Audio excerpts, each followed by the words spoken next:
Welcome to extra. అందరూ బాగున్నారు కదా. నేను లాస్ట్ మంత్ కాక అంతకుముందు మంత్ ఒక వీడియో చేశాను కదా. మనకి 10 months జంప్ అయింది. గ్రీన్ కార్డ్ ఎవరైనా అప్లై చేసుకునే వాళ్ళకి ఫైనల్ యాక్షన్ డేట్స్ వచ్చేసి 10+ months జంప్ అయింది. తర్వాత ఈ ప్రియారిటీ డేటు కరెంట్ అయినప్పుడు ఒకటి ఏంటంటే, మీరు ఫైనల్ యాక్షన్ డేట్లో ఉన్నప్పుడేమో మీరు గ్రీన్ కార్డ్ డైరెక్ట్గా అప్లై చేసుకోవచ్చు, లేకపోతే ఫైలింగ్ డేట్ అనేది ఉంటుంది. అది ఏంటంటే మీరు I-485 అప్లై చేసుకోవడానికి ఎలిజిబిలిటీ వస్తుంది అనమాట. సో 10 months జంప్ అయినప్పుడు ఏంటంటే, ఆ గ్యాప్లో ఎవరైతే ఉన్నారో వాళ్ళందరూ లక్కీగా అప్లై చేసుకోవడానికి అవకాశం వచ్చింది. కానీ ఇప్పుడు ఏమైందంటే 10 month బ్యాక్వర్డ్ వెళ్ళిపోయింది. అంటే ఇప్పుడు ఈ వచ్చినటువంటి అవకాశము మొత్తం మళ్ళీ పోయిందనమాట. జూన్ వీసా బులెటిన్ పెద్ద షాక్ అనమాట. సో దాని గురించి నేను క్లియర్గా ఎక్స్ప్లెయిన్ చేస్తాను, మీకు అవన్నీ చూపిస్తా. టేబుల్స్ ఎలా అప్లై చేసుకోవాలి, ఏంటి, ఏ డేట్స్ చెక్ చేసుకోవాలి, ప్రస్తుతం ఏ డేట్స్ నడుస్తున్నాయని. బ్యాడ్ న్యూస్ ఏంటంటే 10 months బ్యాక్వర్డ్కి వెళ్ళిపోయింది. సో EB1 కూడా కొంత బ్యాక్వర్డ్కి జంప్ అయిపోయింది. సో ఎందుకు ఇది జరిగింది ఏంటి అనేది చూద్దాం ఈ పర్టికులర్ వీడియో. మీరైతే లాస్ట్ వరకు చూడండి. ఫస్ట్ ఆఫ్ ఆల్ మనం డేట్స్ చూద్దాము, చూసిన తర్వాత ఎందుకు జంప్ అయింది అని చెప్తా. ఒక చిన్న క్విక్ రీక్యాప్ ఏంటంటే, మీకు ప్రియారిటీ డేట్ ఎలా చూసుకోవాలి అనేది నేను అంతకుముందు ఒక వీడియోలో మొత్తం క్లియర్గా ఎక్స్ప్లెయిన్ చేశా కదా. చిన్న ఒక క్విక్ రీక్యాప్ ఇస్తా, అంటే ఇంకా ఎవరు తెలియని వాళ్ళకి ఎలా చెక్ చేసుకోవాలి, ప్రియారిటీ డేట్ కరెంట్ ఎలా చూసుకోవాలి అనేది. దాని తర్వాత నేను వీసా బులెటిన్ చూపిస్తా. సో ఒకసారి మనం ఇది చూద్దాం. రైట్, ఇప్పుడు ఇక్కడ నేను ఎక్సెల్ షీట్ చూపించాను కదా. సో ఇది అంతకుముందు వీడియోలో అదే. సో జస్ట్ రెఫరెన్స్ కోసం అంటే వెరీ క్విక్లీ, మీ H1B వచ్చేసి 2010లో స్టార్ట్ అయింది. అంటే మీరు అమెరికా వచ్చి 2010లో వచ్చారనుకోండి. సో మీ వర్క్ ఆథరైజేషన్ అప్పటి నుంచి స్టార్ట్ అవుతుంది అనమాట. H1B యాక్టివ్ అయ్యి మీ వర్క్ స్టార్ట్ చేయడం మొదలుపెట్టు. ఇప్పుడు ఫర్ ఎగ్జాంపుల్ మీరు పామ్ ఎప్పుడు ఫైల్ చేశారు, 15th August 2012లో ఫైల్ చేశారు అనుకోండి.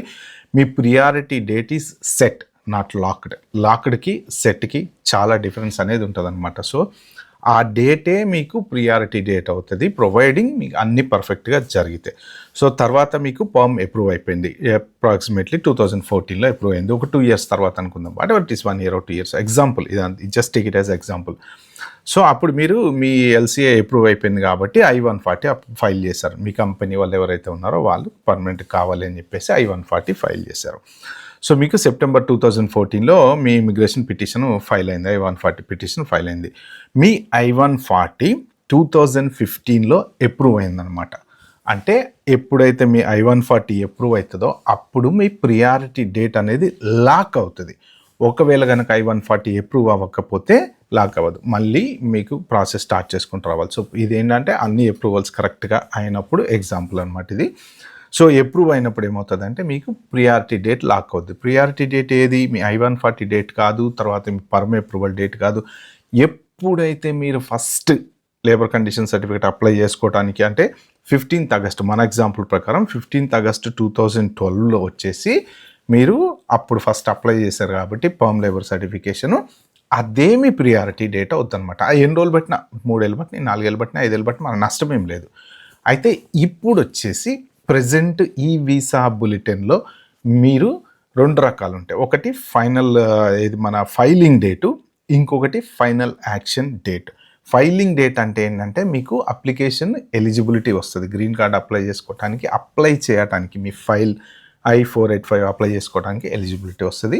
దాంతో ఏంటంటే మీరు ఒకవేళ I-485 అప్లై చేసిన తర్వాత మీ మెడికల్స్ అవన్నీ చేసుకొని గ్రీన్ కార్డ్కి రెడీ అయ్యే టైంలో ఈ ప్రాసెస్ అంతా అవుతుంది. కావాలి అంటే మీరు EAD తీసుకొని ఆ EAD మీద కూడా వర్క్ చేసుకోవచ్చు అనమాట.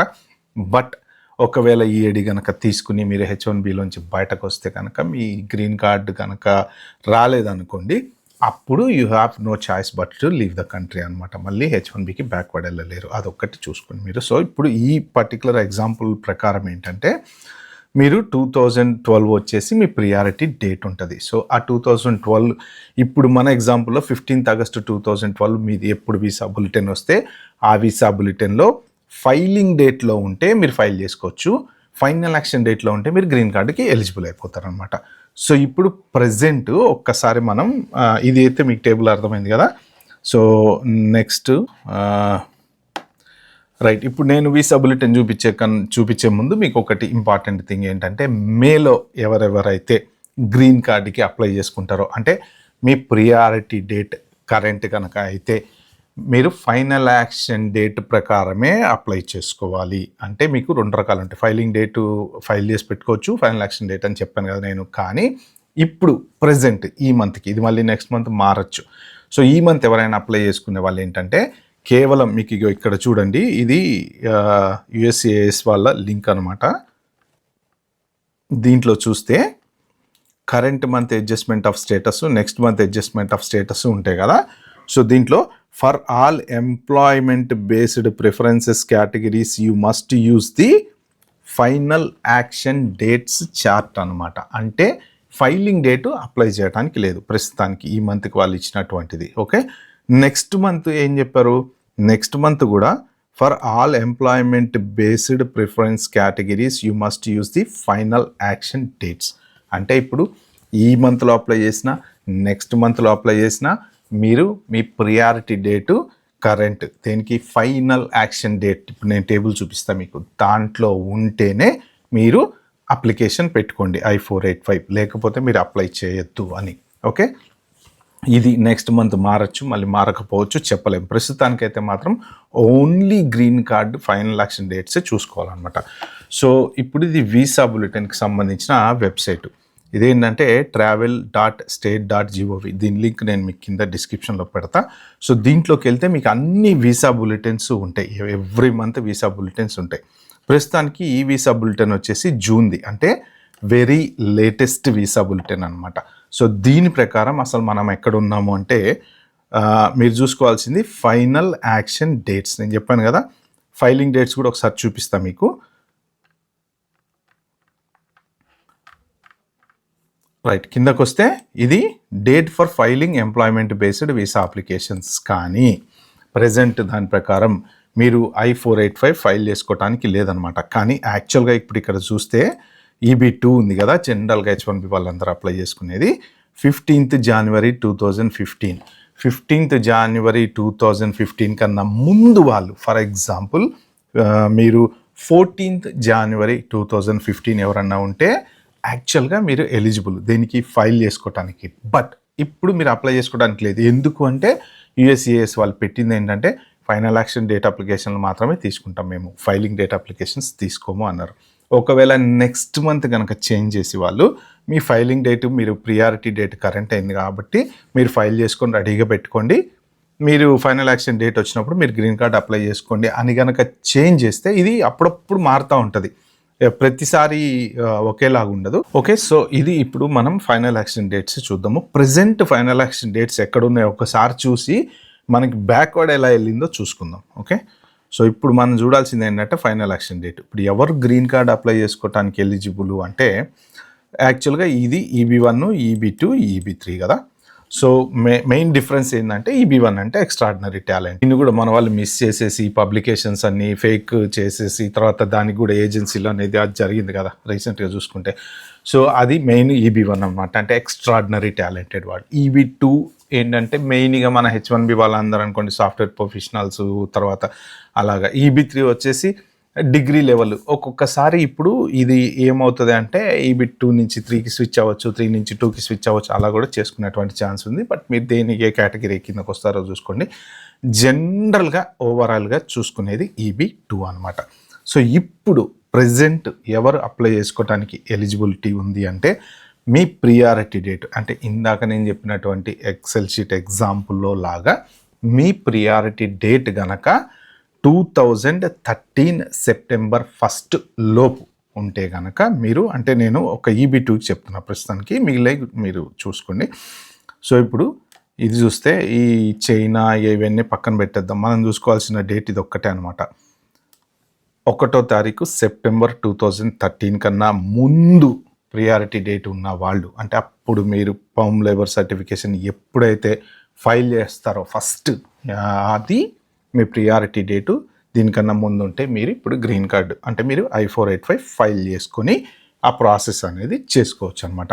అంటే ఇప్పుడు ఆగస్ట్ 31 వరకు అనుకోండి ఫర్ ఎగ్జాంపుల్. కానీ లాస్ట్ మంత్, అంతకుముందు మంత్ చూసుకుంటే 2014 వరకు ఇచ్చారు. 2014 వరకు ఉన్న వాళ్ళు కూడా గ్రీన్ కార్డ్ అప్లై చేసుకోవచ్చు అన్నారు. ఇప్పుడు ఏమైంది అంటే జంప్ అయి వెనక్కి వెళ్ళిపోయింది అనమాట. మీకు ఒక్కసారి మార్చిది చూపిస్తాను, నేను ఎక్సెల్ షీట్ చేశాను కదా, అది చూడండి ఇక్కడ. సో మార్చ్లో చూస్తే మీకు EB2 ఉంది కదా అడ్వాన్స్డ్, 15th జూలై 2014 వరకు ఉండింది మార్చిది. సో ఇప్పుడు జూన్కి వచ్చేటప్పటికి ఏమైంది, 2013కి వెళ్ళింది. అంటే ఈ మధ్యలో అప్లికేషన్లో పెట్టుకున్న వాళ్ళందరివి కూడా ఏంటంటే పెండింగ్లో ఉంటాయి అనమాట. సో ఇంకా ఎవరైనా సరే ఇప్పుడు అప్పుడు జూన్ 2014 తర్వాత 14 కన్నా ముందు వాళ్ళు అప్లై చేసుకుందాం అనుకున్నారనుకోండి, ఇప్పుడు అప్లై చేసుకోవడానికి కుదరదు. మళ్ళీ 2014 డేట్ వస్తేనే అప్లై చేసుకోవచ్చు అనమాట. సో ఒక్కసారి మనం లాస్ట్ మంత్ వీసా బులెటిన్ కూడా చూద్దాము. ఒక్కసారి మనం పైకి వెళ్ళి మళ్ళీ 2026లోకి వెళ్తే ఇక్కడ అన్ని వీసా బులెటిన్స్ వస్తాయి. So okay, let's say visa bulletin, May visa బులెటిన్కి వెళ్దాం. ఒక్కసారి లాస్ట్ మంత్కి వెళ్తే లాస్ట్ మంత్ పరిస్థితి ఏంటో చూద్దాము. లాస్ట్ మంత్లో final action dates for EB1, EB2, EB3 ఇక్కడ చూడండి. ఇది ఫైనల్ యాక్షన్ డేట్స్ వచ్చేసి లాస్ట్ మంత్లో ఏముందండి, 15th జూలై 2014 ఉంది. ఓకే, అంటే ఇప్పుడు వాళ్ళు ఏం చేశారు, 15th జూలై 2014 నుంచి 2013కి తోసేశారు, వెనక్కి వెళ్ళిపోయింది అనమాట, బ్యాక్వర్డ్కి వెళ్ళిపోతున్నాయి అనమాట అన్నీ. ఆ ఎలిజిబిలిటీ ఇచ్చినవన్నీ పోయినాయి అనమాట. సో ఇప్పుడు ప్రజెంట్ ఏంటంటే 10 months దగ్గర వెనక్కి రెట్రోగ్రెషన్ అయింది. ఎందుకు అవుతుంది ఇలాగా అంటే, వాళ్ళు యాక్చువల్గా మనకి ఇచ్చేది 140,000 గ్రీన్ కార్డులు ఇండియన్స్కి 7% అనమాట. కానీ ఏమైందంటే అప్పుడు అన్ని 70 కంట్రీస్వి పాజ్లో పెట్టారు కదా, పెట్టిన తర్వాత జనరల్గా ఏంటంటే ఎక్స్ట్రా ఎలిజిబిలిటీ ఉంటే మనకి వచ్చే ఛాన్స్ ఉందన్నమాట. కానీ ఏంటంటే కొంతమంది ఇప్పుడు EB1 కేటగిరీ నుంచి EB2కి స్విచ్ అవ్వటం, EB2 నుంచి EB3కి స్విచ్ అవ్వటం, ఇలా అప్లికేషన్ స్విచ్ అవ్వటం కూడా చేస్తూ ఉంటారు. అది కూడా ఒక్కొక్కసారి దీనికి ఎఫెక్ట్ అవుతుంది. ఇప్పుడు ఎప్పుడైతే ఈ 10 months జంప్ అయిందో ఏమైందంటే, ఫైనల్ యాక్షన్ డేట్స్లో అప్లై చేసుకోమన్న వాళ్ళు ఎవరెవరైతే ఉంటారో వాళ్ళందరూ అప్లై చేశారు. ఎందుకంటే వాళ్ళ అప్లికేషన్కి ఎలిజిబిలిటీ వచ్చింది కాబట్టి I-485 అవి కొన్ని అప్లికేషన్స్ వచ్చి ఉంటాయి. ఎట్ ద సేమ్ టైము ఈ 10 months జంప్ యాక్చువల్గా రెగ్యులర్గా అప్లై చేసుకునేటువంటి నెంబర్ ఆఫ్ పీపుల్ ఎవరైతే ఉంటారో వాళ్ళతో పాటు, ఫర్ ఎగ్జాంపుల్ ఇప్పుడు మీకు రెగ్యులర్గా రొటీన్గా ఎవ్రీ మంత్ జరుగుతూ పోతుంది అనుకోండి, ఒక 1000 మంది ఎగ్జాంపుల్ చెప్తాను, 1000 మంది అప్లై చేసుకుంటున్నారు.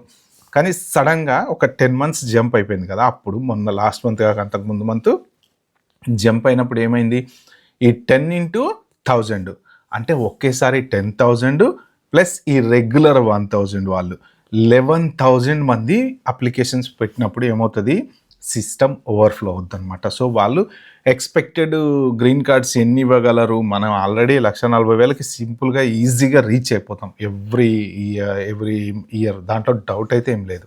ఓకే, అది దాటి ఇవ్వాలి అనుకున్నప్పుడు ఏంటంటే ఓవర్ఫ్లో అవుతుంది అనమాట. సో ఈ ఓవర్ఫ్లో అవ్వటం వలన వాళ్ళు అప్లికేషన్స్ హ్యాండిల్ చేయలేక, ప్లస్ వాళ్ళు ఇంక్రీజ్ చేసి ఇవ్వాలి అంటే ఈ 7% కన్నా ఎక్కువ ఆ మిగిలిపోయిన వీసాలు ఏమైతే ఉంటాయో వేరే కంట్రీస్కి ఇవ్వకుండా ఉండాల్సినవి వాళ్ళు ఇవ్వాలా ఇవ్వద్దా అని, అంటే గ్యారంటీ ఇవ్వాలని లేదు, ఇవ్వకూడదని లేదు. వాళ్ళ డిస్క్రిప్షన్స్ ప్రకారం ఓకే కొన్ని వీళ్ళకి ఎలకేట్ చేద్దాము, ఒక 50,000 ఎలకేట్ చేద్దాము అని అలా చేసినా కూడా 10 months జంప్ అనేది చాలా పెద్ద జంప్ కాబట్టి అప్పట్లో ఉన్న ప్రియారిటీ డేట్ కరెంట్ అయిన వాళ్ళందరూ ఫైలింగ్ చేస్తుంటారు, ఫైనల్ యాక్షన్ డేట్లు వాడుంటారు అనమాట.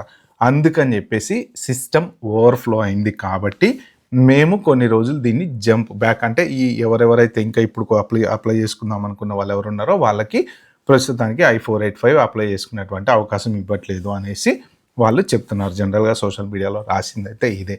అంటే ఎందుకు రెట్రోగ్రెషన్ అయింది అనటానికి కారణం ఏంటంటే అప్లికేషన్స్ ఓవర్ఫ్లో అయినాయి. At the same time deep vetting అనేది విపరీతంగా జరుగుతుంది. చాలామంది గ్రీన్ కార్డులు కూడా I-485 అప్లై చేసి వాళ్ళు ఇంటర్వ్యూకి వెళ్తారు కదా, ఇంటర్వ్యూకి వెళ్ళినప్పుడు అక్కడి నుంచి అక్కడే వాళ్ళని డిపోర్ట్ చేస్తున్నారు అన్న న్యూస్ కూడా చాలామంది అటార్నీలని వీళ్ళు సోషల్ మీడియాలో పెడుతున్నారు.